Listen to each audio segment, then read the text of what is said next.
Esta é a história do dia da Rádio Observador. Que remédio para o INEM?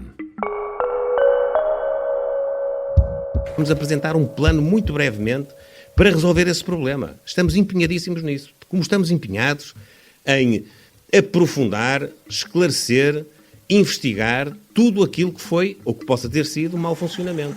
A 14 de novembro, em Castelo Branco, o Primeiro-Ministro deixava a garantia que os problemas do INEM vão ser resolvidos. Há, pelo menos, promessa de um plano.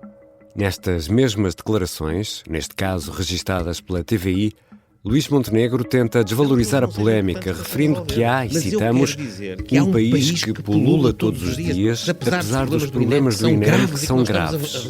Fim de citação.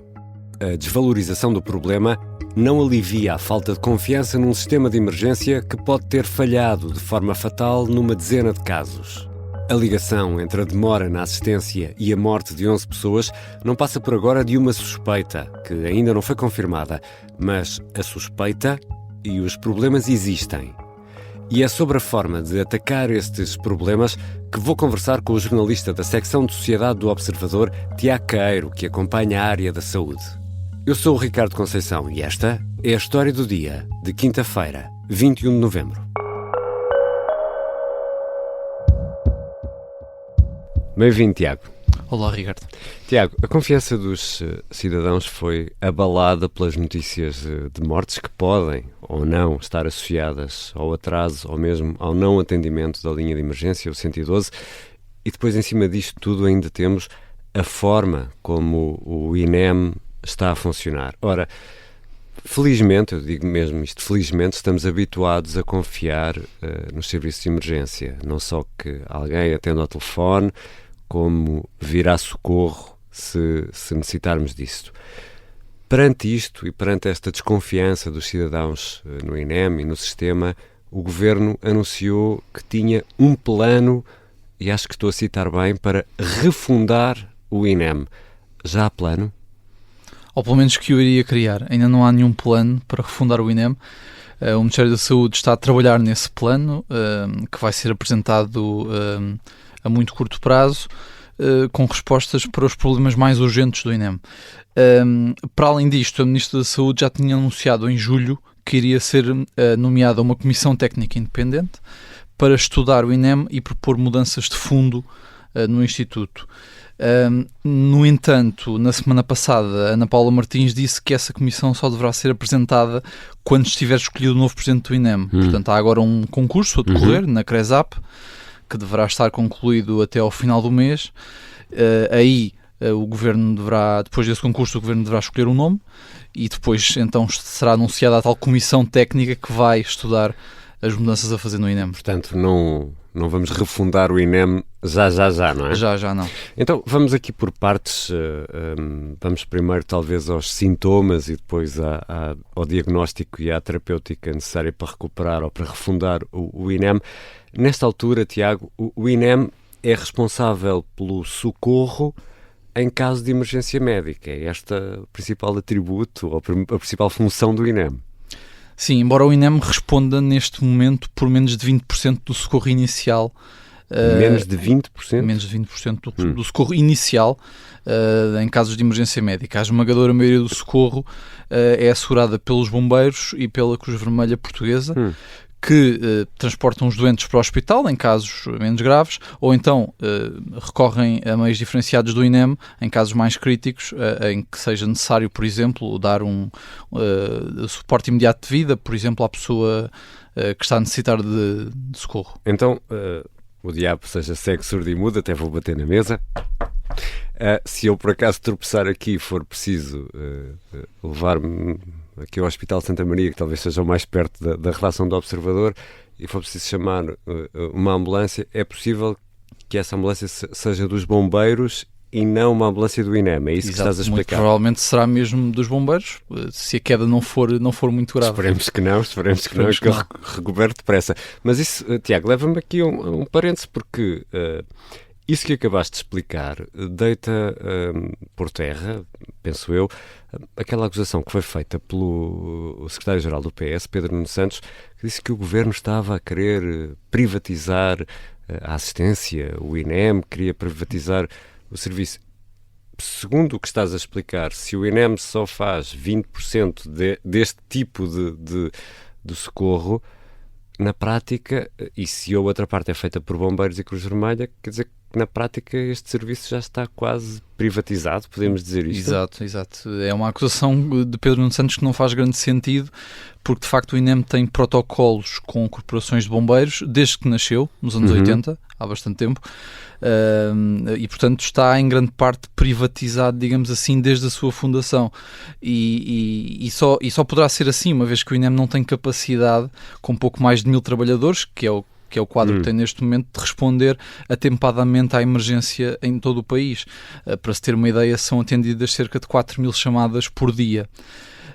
E o mesmo, falavas do socorro, mas o mesmo se poderá dizer em relação à formação, porque o INEM tem vindo a estabelecer parcerias com várias entidades, nomeadamente com hospitais, para assegurar a formação dos seus profissionais em áreas como o suporte avançado de vida ou a desfibrilação. Tiago Queiro, vou aproveitar essa deixa para te perguntar se há ou não meios humanos suficientes no INEM.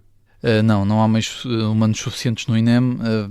Neste momento faltam cerca de 700 técnicos de emergências pré-hospitalar, segundo o sindicato. São pessoas que, para além de assegurarem os CODUs, os chamados Centros de Orientação de Doentes Urgentes, onde são recebidas as chamadas de emergência, prestam também... Deixa-me só fazer aqui um parênteses, porque num episódio em que falámos do INEM com o médico Nelson Olim, explicamos na prática como é que tudo isto funciona, como é que funciona o sistema de emergência, falamos nos CODU, desculpa, Tiago, interrompi-te. Não faz mal. Pronto, são profissionais que, para além de assegurarem os CODUs, prestam também socorro à população, portanto tem que se dividir entre essas duas funções. Mas não é só a carência de técnicos que afeta o INEM, também há muito poucos médicos no INEM. O INEM tem pouco mais de 10 médicos nos seus quadros. 10 médicos? 10 médicos. E depende... Isso em todo o país? Em todo o país. Porque o INEM depende dos hospitais para garantir que as VMER, os carros do INEM... São aqueles carros amarelos que nós vemos, as viaturas rápidas, não é? Prestam um socorro mais diferenciado. São os hospitais que têm que garantir que o médico que opera esse carro está lá, pode garantir esse serviço. Portanto, os médicos fazem parte do quadro dos hospitais e não do INEM. E portanto, muitas VMER às vezes ficam inoperacionais porque não tem médico. Porque não tem médico e o INEM não pode fazer nada quanto a isso. Porque ao nível local, lembro-me, por exemplo, do caso de Évora, em que a VMER esteve parada, não é? Porque não havia médico. E, portanto, isso pode ser uma das alterações a fazer agora quando for apresentado o plano para refundar o INEM.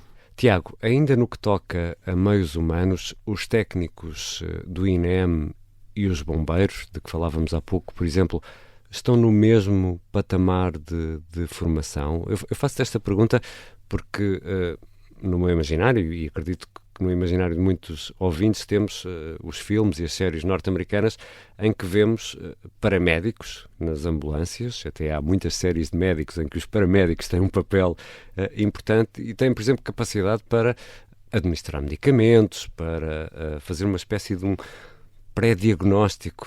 Não sei se isto é só nos filmes, se é na vida real assim. E cá também é assim. Portanto, os tripulantes de ambulâncias, bombeiros, INEM, Cruz Vermelha, têm todos esta capacidade? Olha, na maior parte das vezes não têm essa capacidade, isso não acontece em Portugal, isso de que falas nos Estados Unidos, porque a maior parte do socorro inicial é, como vimos, prestado por bombeiros e estes profissionais só têm uma formação de 200 horas e não têm competências para administrar medicamentos, por exemplo. Mas os do INEM têm mais? Os técnicos do INEM têm uma formação bastante maior, de 910 horas, e têm competências para administrar alguns medicamentos.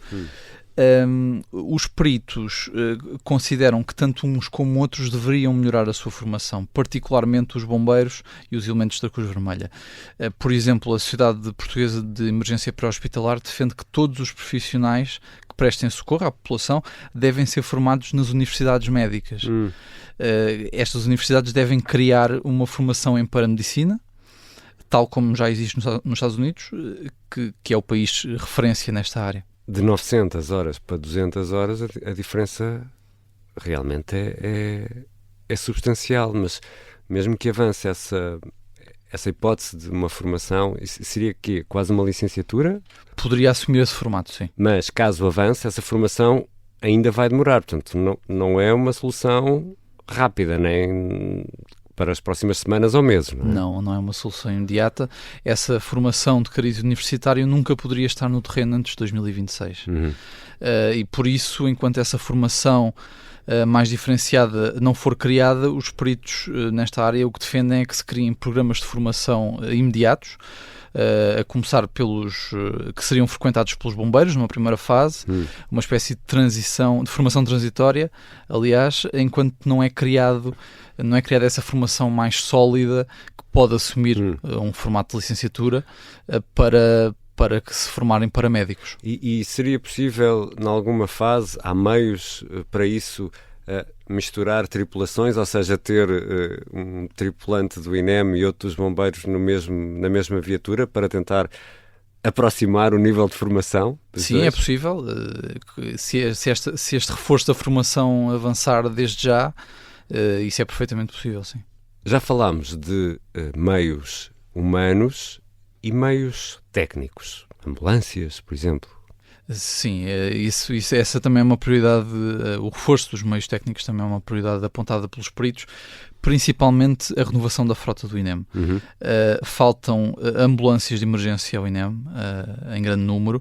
Há áreas muito carenciadas, como a área da Grande Lisboa, uma área muito populosa, mas não é só Lisboa. Os problemas a este nível estendem-se a outras zonas. Por exemplo, há 2 meses o médico Vítor Almeida, que foi apontado pelo Ministério da Saúde como o novo presidente do INEM, mas depois desistiu de presidir ao INEM, porque considerou que não tinha condições para o fazer, disse no Parlamento, ele foi chamado ao Parlamento pelos partidos da oposição, que em Viseu, o hospital onde trabalha, há uma ambulância do INEM com 650 mil quilómetros. 650 mil quilómetros? Já percorridos, sim. Obviamente, para renovar a frota é preciso dinheiro. O INEM tem dinheiro, porque ainda há poucos dias tivemos aqui uma notícia, até veio Fernando Medina, o antigo Ministro das Finanças, prestar esclarecimentos sobre isso, sobre os excedentes do INEM, e eram uns milhões largos de euros, que foram alocados para outra conta, ou foram guardados noutra gaveta. Ou seja, esse dinheiro, esse excedente do INEM chega para renovar a frota, por exemplo? Bem, se chega ou não sabemos, mas pelo menos seria uma grande ajuda. O INEM não é financiado pelo Orçamento de Estado, ao contrário do que acontece com a maior parte dos institutos públicos, mas sim por uma taxa que é cobrada juntamente com os seguros que são subscritos pelos particulares, por todos nós. E tem já, de facto, excedente de forma regular ao longo dos últimos anos. Portanto, não gasta o dinheiro todo. Não gasta o dinheiro todo. E tem sobrado muitas dezenas de milhões, 100 milhões nos últimos anos. Então, esse dinheiro não pode ser investido?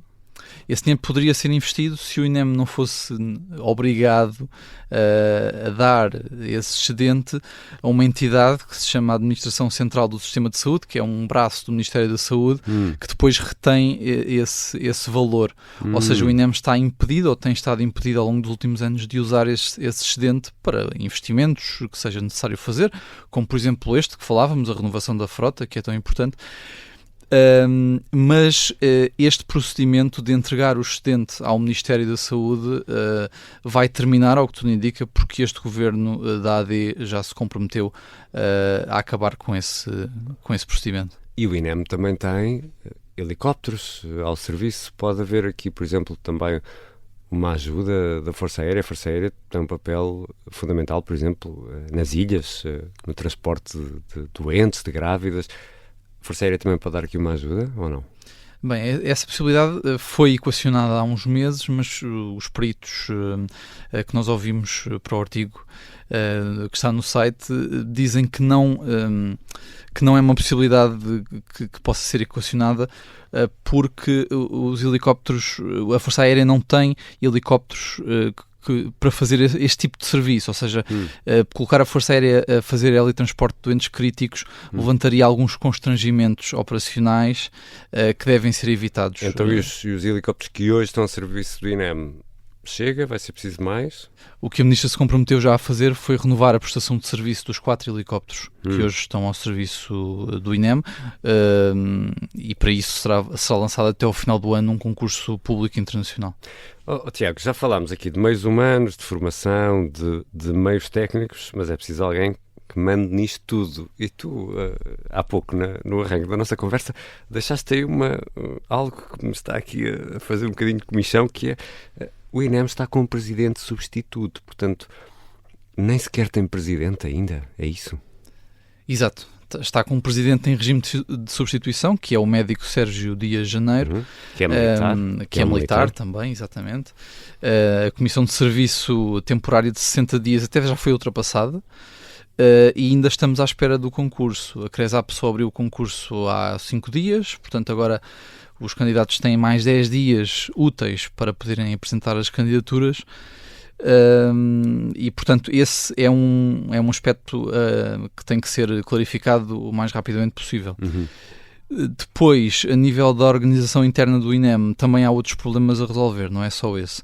Desde logo, o número de elementos do Conselho Diretivo. O INEM é o único instituto público com apenas 2 elementos no Conselho Diretivo. Isso provoca vários constrangimentos, impede, por exemplo, que a administração possa gozar férias em plenitude, porque há sempre decisões que têm de ser tomadas pelo Conselho Diretivo, como é compreensível. E têm que ser tomadas pelos 2. Exatamente. Portanto, o Presidente ou o Vogal não podem sozinhos tomar uma decisão que seja válida. E, portanto, este é um problema a resolver. Depois, o INEM tem também falta de autonomia para a contratação de pessoal e de equipamentos. Que é também um problema muito antigo que ainda não foi resolvido e que daria outra capacidade operacional ao INEM. E também ainda há a questão dos vencimentos dos dirigentes. Os dirigentes do INEM têm um vencimento que é inferior ao de outros dirigentes de instituições da saúde. Como, por exemplo, a direção executiva do SNS, o Infarmed, e, portanto, resolver também esta questão dos vencimentos poderia tornar mais atrativo o INEM. Portanto, a questão dos vencimentos é transversal ao INEM. Exatamente. Não atrai muita gente. Não, tanto na base, nos técnicos, como no topo. E para já, e o que levamos desta conversa, Tiago, é que vamos ter de esperar pelo tal plano da refundação. É isso? Exatamente, e provavelmente mais algumas semanas. Obrigado, Tiago. Obrigado, Ricardo. Tiago Queiro é jornalista da secção de Sociedade do Observador e acompanha habitualmente a área da saúde. Esta foi a história do dia. A sonoplastia é do Artur Costa, a música do genérico do João Ribeiro. Eu sou o Ricardo Conceição. Até amanhã.